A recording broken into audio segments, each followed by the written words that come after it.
Assalamualaikum warahmatullahi wabarakatuh. Yang terhormat Ibu Eli Nurlaili SHMH selaku dosen pengampu mata kuliah Hukum Waris dan teman-teman yang kami banggakan, kami dari kelompok 3 akan membahas mengenai materi hasil diskusi kami yaitu sejarah hukum waris perdata dan hukum waris adat serta cara pewarisannya. Dengan saya, Dinda Ayu Lestari, dengan NPM 241 2011 008 dan rekan-rekan saya, Ashika Maulida Irawan dengan NPM 241 2011 189, Kansa Safira 241 2011 281, Sucinta Indah Lestari 241 2011 409, Revalia 241 2011 459, dan Nabila Khairunisa dengan NPM 245 2011 128. Materi pertama akan dijelaskan oleh rekan saya. Baik, yang pertama yaitu latar belakang. Indonesia merupakan negara dengan sistem hukum pluralistik. Dalam hukum waris berlaku yang pertama ada hukum waris perdata atau KUH perdata, yang kedua ada hukum waris adat, yang ketiga ada hukum waris Islam. Dualisme hukum waris berasal dari kebijakan kolonial Belanda. Belum adanya hukum waris nasional menyebabkan konflik norma, ketidakpastian hukum, dan sengketa antar ahli waris. Selanjutnya ada rumusan masalah. Yang pertama yaitu bagaimana sejarah terbentuknya dan perkembangan hukum waris perdata dan hukum waris adat di Indonesia, serta faktor-faktor apa yang mempengaruhi keberadaan dualisme sistem hukum waris tersebut hingga masa kemerdekaan. Yang kedua, bagaimana mekanisme dan cara pewarisan harta peninggalan dalam hukum waris perdata dibandingkan dengan hukum waris adat ditinjau dari aspek subjek waris, objek waris, dan prinsip pembagian harta. Yang ketiga yaitu konflik norma apa yang timbul akibat berlakunya dualisme hukum waris perdata dan hukum waris adat di Indonesia dan bagaimana supaya harmonisasi atau penyelesaian konflik tersebut dalam praktik hukum dan putusan pengadilan. Selanjutnya ada pengertian dan sejarah hukum waris perdata.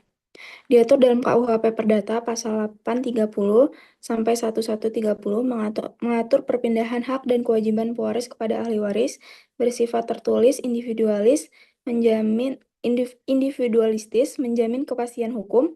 Pewarisan dilakukan melalui ab intestato berdasarkan undang-undang, testamenter berdasarkan wasiat. Sejarah hukum waris perdata berasal dari hukum Romawi, berkembang melalui Kode Sivil Prancis tahun 1804, diadopsi Belanda menjadi Burgerlijk Wetboek atau BW, diberlakukan di Indonesia melalui asas konkordansi pada masa kolonial berlaku bagi golongan Eropa dan Timur Asing tertentu. Pengertian dan sejarah hukum waris adat.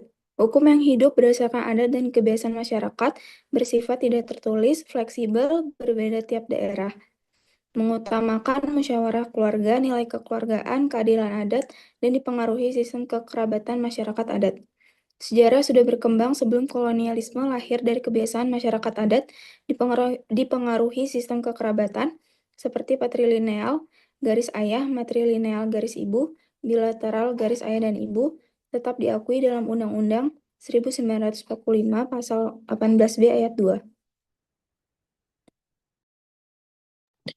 Selanjutnya yaitu ada faktor dualisme hukum waris. Yang pertama, politik hukum kolonial Belanda, pasal 131 dan 163 Indice Staatregeling.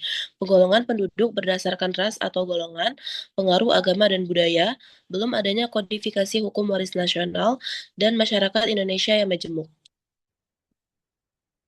Sistem waris dalam KUH Perdata, yang pertama yaitu ada subjek waris, yaitu pewaris dan juga ahli waris. Kemudian ada objek waris, yaitu aktiva, harta, dan juga pasiva, hutang. Cara pewarisan yang pertama ada berdasarkan undang-undang dan juga berdasarkan surat wasiat. Selanjutnya ada golongan ahli waris dari KUH Perdata. Yang pertama itu adanya anak dan pasangan hidup. Yang kedua ada orang tua dan saudara kandung. Yang ketiga ada kakek dan nenek. Yang keempat adanya keluarga garis samping sampai derajat ke-6. Ciri sistemnya mengutamakan hubungan darah, pembagian bersifat individual, mengenal legitime portai yaitu bagian mutlak. Selanjutnya ada mekanisme pewarisan adat. Yang pertama menentukan ahli waris, yang kedua mengidentifikasi harta warisan, yang ketiga musyawarah keluarga, yang keempat adanya pembagian sesuai adat, yang kelima penyesuaian sengketa melalui tokoh adat. Tujuannya menjaga keharmonisan keluarga dan menghindari perselisihan. Selanjutnya ada dualisme hukum waris. Di Indonesia berlaku yang pertama hukum waris perdata barat, yang kedua hukum waris Islam, yang ketiga hukum waris adat. Akibatnya, satu kasus dapat tunduk pada sistem hukum berbeda dan juga menimbulkan perbedaan hak dan pembagian warisan.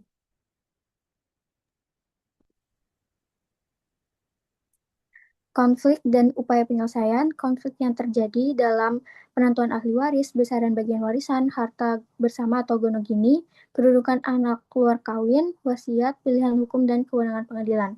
Upaya penyelesaiannya yaitu dapat melalui putusan Mahkamah Agung atau jurisprudensi, kompilasi hukum Islam, mediasi keluarga, peran hakim dalam menentukan choice of law, wacana pembentukan hukum waris nasional.